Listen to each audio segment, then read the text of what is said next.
Olá a todos, sejam bem-vindos ao Lúcio Cast na Mesa dos Negócios. E hoje uma edição especial com a participação aqui do Building Legacy, é um evento que está acontecendo aqui com o pastor Marcos, um evento extraordinário que fala muito sobre legado.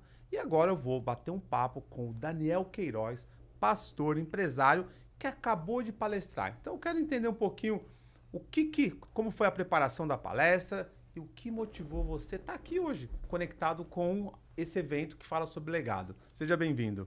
Eu agradeço demais a oportunidade de estar aqui. Eu creio que todo o conteúdo, eu acho que a palestra até falou um pouco sobre isso, né? Você ter conteúdo bom, conteúdo que agrega, conteúdo que constrói, mediante a tanta coisa que é fútil, né? E perdida, e a gente está podendo construir isso aqui, eu agradeço demais. É muito bom poder estar a quarta edição do Building Legacy que eu tô. Quarta edição, parabéns. Palestrei em E fala um 4. pouquinho de onde você é, qual que é o seu momento aqui nos Estados Unidos, pra gente conhecer um pouquinho. Maravilha. Eu sou do Brasil, São Paulo. São Paulo, São da onde? Paulo, capital. Eu sou de ali na Zona Jundiaí, Oeste. interior de São Paulo. Você passava toda vez na porta da nossa casa ali. Porque eu morava no quilômetro 25 da Anhanguera. Sim. Um bairrozinho, sim. logo depois do último pedágio, à direita era o meu bairro ali. Conheço. Então eu conheço Jundiaí bastante. A gente de vez em quando ia passear lá. E cresceu muito, né? Jundiaí Demais. Cresceu muito. E aí em 2022 eu vim pra cá. Deus nos trouxe pra cá, literalmente. Foram portas abertas. Eu vim pra estar com um amigo em Miami, primeiro. E depois Deus, da forma dele, nos trouxe, nos conectou aqui com a Lagoinha Tampa.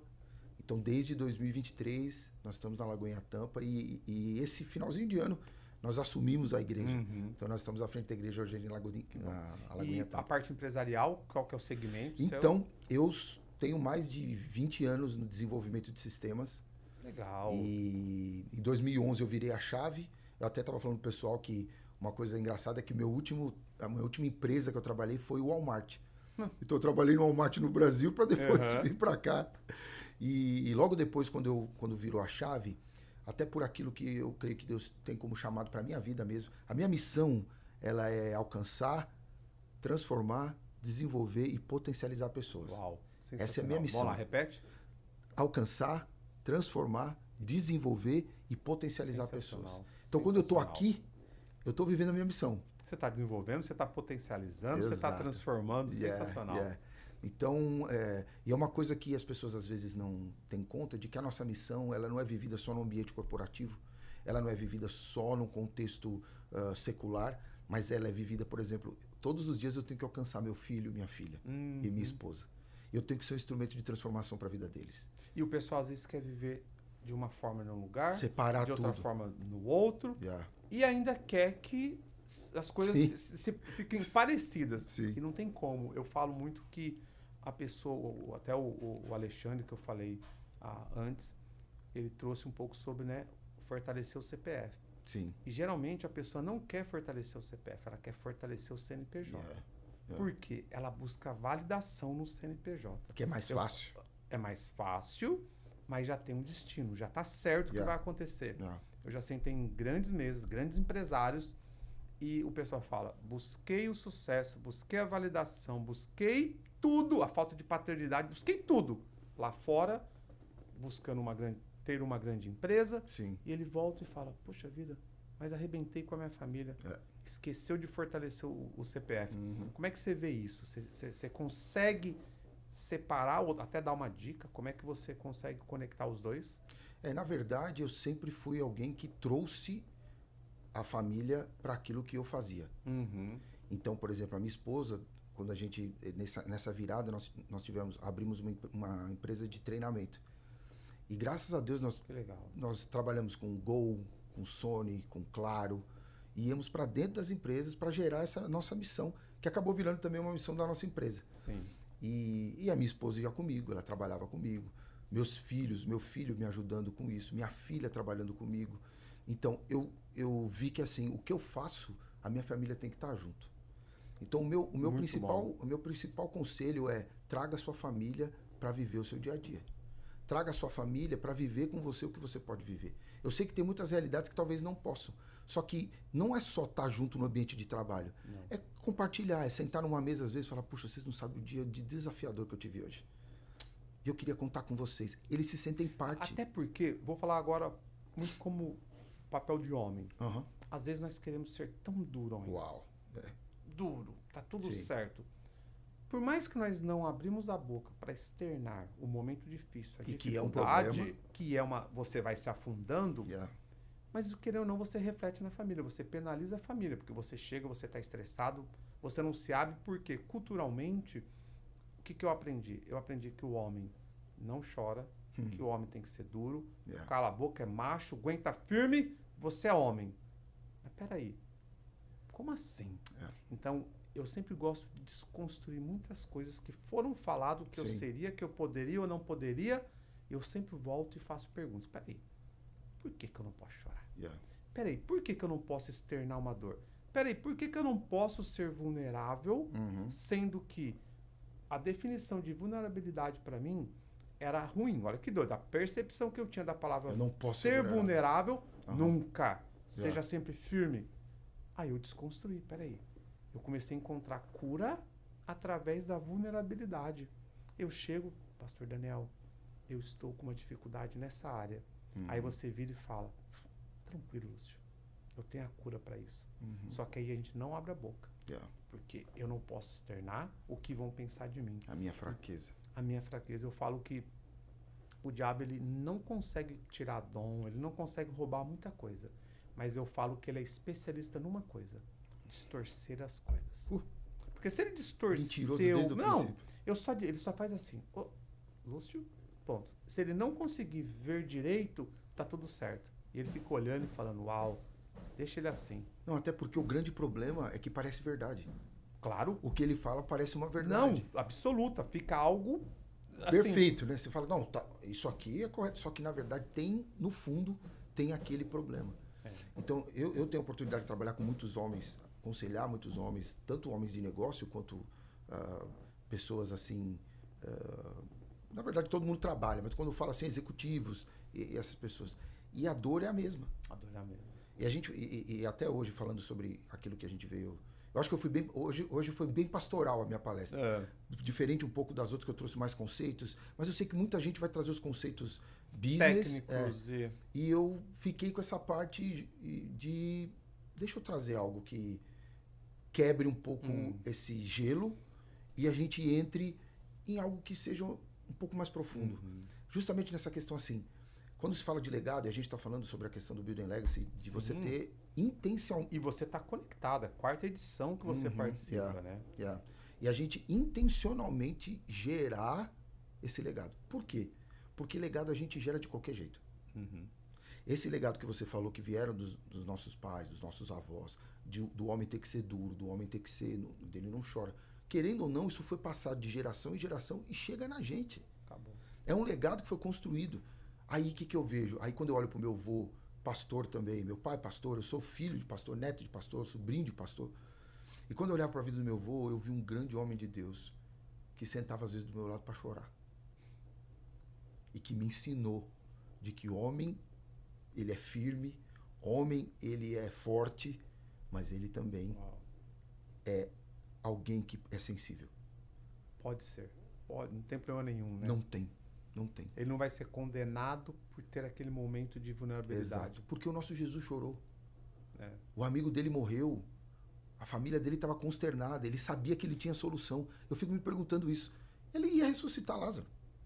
Ele já saiu de onde ele estava. Já estava certo. Ó, diga que eu estou chegando.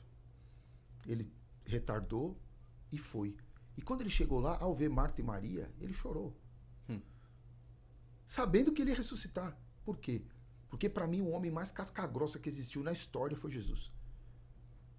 Por quê? Ninguém enfrenta uma cruz por alguém que pode ter a possibilidade de não aceitar o que você fez. Uau. A gente aqui, quando vai fazer para alguém, a gente fala, mas eu não vou fazer por esse cara, porque esse cara, eu sei que ele não é assim. Mas Jesus não. Jesus, ele entregou a vida dele, sabendo que pessoas iam falar mal, iam rejeitar. Mas mesmo assim ele sofreu. Uau. Por amor da gente. Então, quando ele chora, ele diz assim, ei, a sua humanidade, ela é boa. Você precisa sentir a dor dos outros. Você precisa chorar com os outros. Você precisa se alegrar com os outros. Eu coloquei um equilíbrio na vida de vocês. Você não precisa só chorar, ao mesmo tempo que você também não precisa só rir. Mas vai ter tempo que você pode chorar. E vai ser importante. Vai ser importante ter aquele momento. Não, e eu vou abrir algo aqui que eu não abri, eu acho que em poucos lugares. Eu acho que nem sei se na igreja eu falei isso. Mas, alguns tempos atrás, nós estávamos passando por grandes desafios. E eu ali levando as coisas. Falando, não, deixa a esposa, a filha, o filho. Né? E aí eu comecei, e graças a Deus eu me identifico muito assim das coisas. Aí eu comecei a sentir aquele friozinho na barriga. Não estava muito legal. Em situações normais eu parado, sentindo aquela sensação desconfortável. Até que uma noite eu fui e faltou ar. Aí eu falei, opa, eu sei que é isso. Por aconselhar diversas pessoas, eu sei o que é isso. Juntei minha família e abri meu coração para eles. Uau. E aí eu vi minha esposa, Cristiane, que eu já mando um beijo para ela, minha filha Marjorie, linda, meu filho maravilhoso, se juntaram e oraram por mim. Choraram comigo. Uau. Me abençoaram, falaram que estavam comigo. E dali eu levantei sarado. Uau. Nunca mais senti aquilo que eu senti. Então, muito daquilo que a gente acha que é solução, e a gente hoje, normalizou algumas coisas. Normaliza o terapeuta. Não que seja ruim, sim, mas tem tanta coisa que a solução está muito mais perto. No relacionamento correto com a sua família, o relacionamento correto com a esposa, o relacionamento correto com os filhos e principalmente o nosso relacionamento correto com Deus. Que é um pouco do que eu falei hoje, de que a gente fala sobre oração, talvez na cabeça de todo mundo eu acordei, já orei. O quê? Eu pedi que Deus abençoasse meu dia, eu pedi que Deus me protegesse, eu pedi que Deus fizesse isso, eu pedi que Deus fizesse aquilo. Quando na verdade oração é comunhão. É eu também entender qual é o tempo que eu paro para ouvir o que Deus está falando. Porque eu só falo, é um monólogo. As nossas orações, a gente senta para agradecer. E é doido quando você fala isso, né? Que a família abraçou você. Mas às vezes eles não tinham a percepção que você precisava. Porque se Lembra que você falou? Transmite que tá tudo bem, tá tudo certo e tal, a família, assim, eu acho que ali você deve ter se sentido tão amado. Meu Deus, mas foi mesmo. E aí é onde eu falo, a vulnerabilidade, ela gera cura. Sim. Por isso que eu tive que desconstruir muito essa questão de sempre me apresentar como tá tudo bem. Não, tem hora que não tá tudo bem. E eu tenho aprendido o quê? Ser vulnerável nos lugares certos, é isso, com as pessoas certas. Faz sentido. Mas eu sempre busco, porque teve essa semana que aconteceu um episódio e eu aprendi outra coisa. Aconteceu algo e gerou algum tipo de sentimento, eu sempre coloco a mão aqui, eu falo. Aí eu paro e respiro e falo, da onde veio? Deixa eu discernir o que está acontecendo. Por que eu agi desta forma? E foi um momento que eu me alterei com uma pessoa, aí eu peguei, senti, corrigi na hora, falei, desculpa. Não é que eu gritei, mas eu percebi que eu elevei a voz, aí eu peguei, respirei, terminamos, aí eu fui pra minha sala, aí eu fiquei aqui, ó. Porque lembra, sentimentos, eles são iguais ou muito parecidos. Aí eu fiquei, onde que eu tive esse mesmo sentimento? Aí eu fiquei, o que ele me falou? Aí... Qual foi o gatilho, né? Aí eu me senti injustiçado. Opa, então tem alguma raiz aqui, tem alguma coisa, onde tá? Aí beleza, me senti desvalorizado. Opa, fiz muito e ele não viu, Aí você começa a descer. E você começa a encontrar onde tá o problema. Porque várias coisas que eu solucionei foi porque eu criei, primeiro eu desconstruí algo que já estava ali, um gatilho que era só você falar, já ativava. Aí você descobre onde está, desconstrói, porque a próxima vez que eu sentar e eu ter o mesmo sentimento, porque você não tem controle com o que o outro, o outro vai falar, mas você tem que ter controle como você reage. Sim. E aí você tem que ir lá e buscar cura. E às vezes a cura vai ser através de confessar para alguém algo, buscar um terapeuta, o que for. Então eu sou muito fã de fazer perguntas. Eu não deixo passar. Isso. E antigamente era o seguinte, deixa a vida me levar, a vida leva eu, né? Que eu odeio essa música, eu acho um absurdo, né? Do Zeca Pagodinho. Como que fez sucesso uma música dessa? Mas é porque é gostoso. É. Pensa, olha que gostoso. Deixa a vida me levar, a vida Sem leva eu. responsabilidade, sem compromisso. Qual é o compromisso que você tem com você? Com ninguém. Se você tá deixando a vida me levar para onde for, tá tudo certo. Eu não. Sim. Eu tenho que governar sobre a minha vida. É isso. Então, fazer perguntas e sentir o que aconteceu no momento, parar para poder fazer perguntas, muda a vida de alguém. Muda a vida de alguém. Total.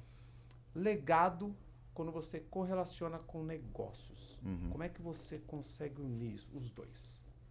Você tem que cumprir algo do lado profissional. Como é que você une esses dois? Legado e área profissional. Eu creio que é muito fala do propósito que você entende. Eu costumo dizer assim, propósito de vida é algo que Deus coloca sobre nós que só nós conseguimos resolver. Você nasceu para resolver uma questão na Terra que só você pode fazer. Esse é o seu propósito.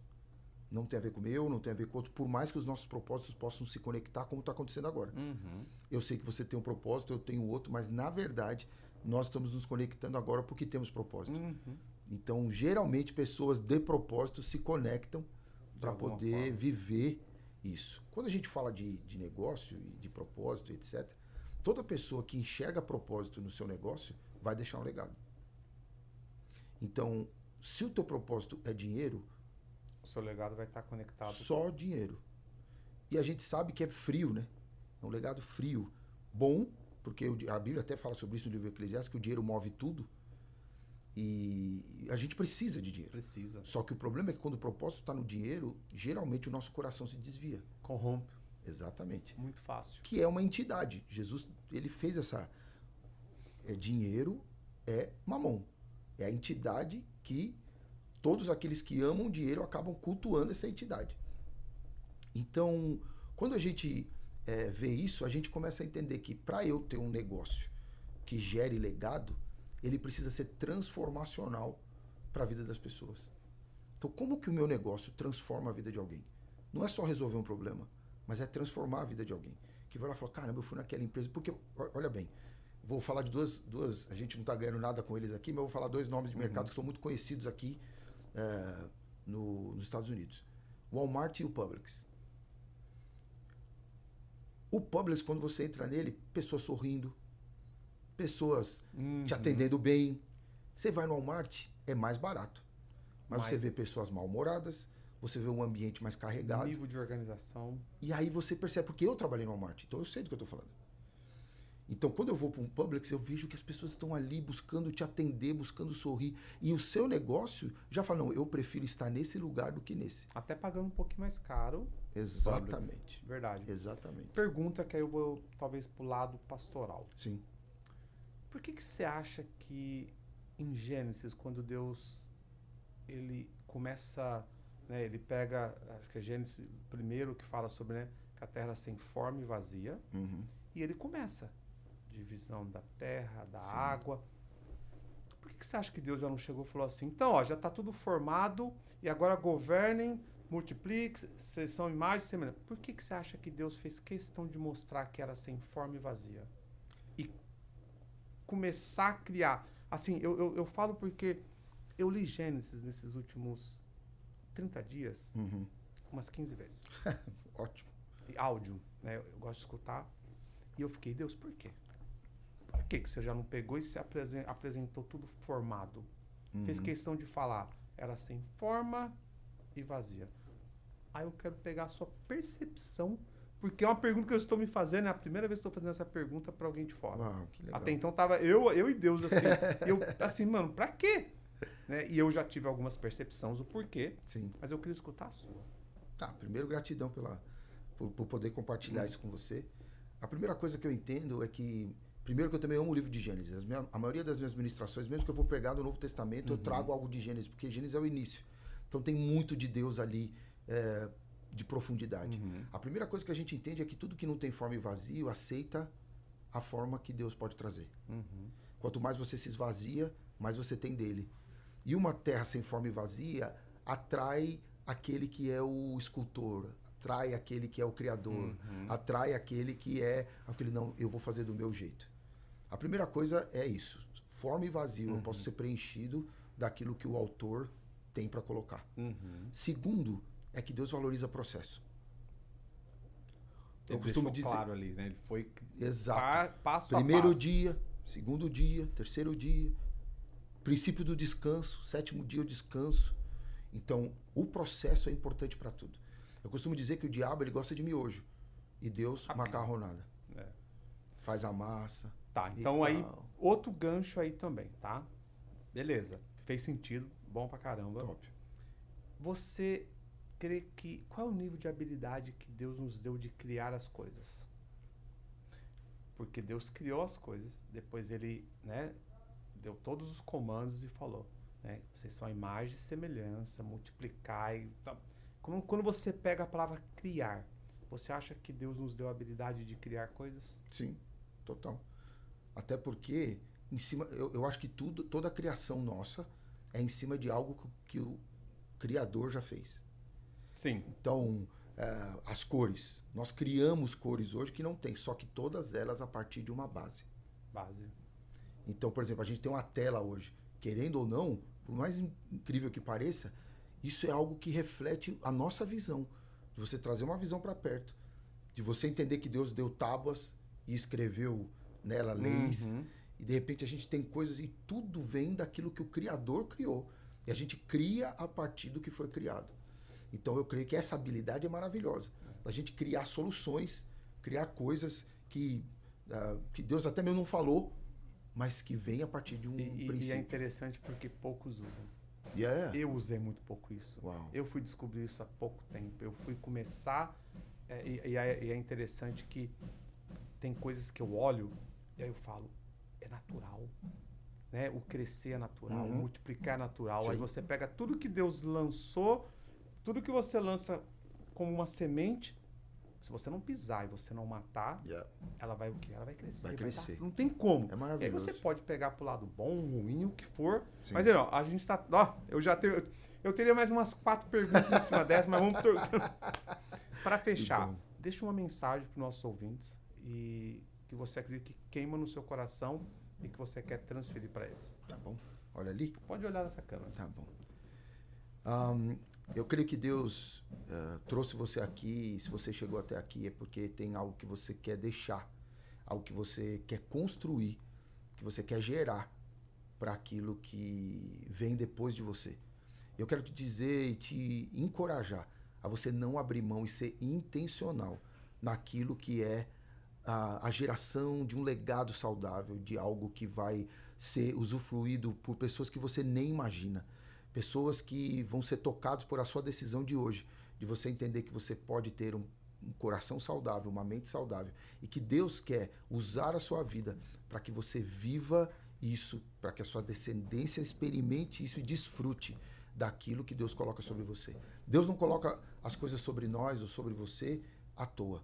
Ele tem um propósito de você ser alguém que vai abençoar pessoas, que aquilo que vem a partir de você é tão poderoso que ele coloca, ele te prepara, ele te capacita, ele te cura, ele te restaura, ele te levanta para que você viva uma vida com sentido e uma vida com valor, que você viva isso em nome de Jesus. Sensacional. E você que está acompanhando, compartilha, pega um corte. Nós estamos falando sobre legado. Então, se você pegar, lembra, tudo que você conseguir transferir para alguém, que a pessoa for impactada, eu considero como legado. Então, pega um corte, pega alguma coisa que você escutou e fez sentido para você e compartilha com alguém. Obrigado, pastor. Eu que Deus agradeço. abençoe. Deus abençoe. Gratidão.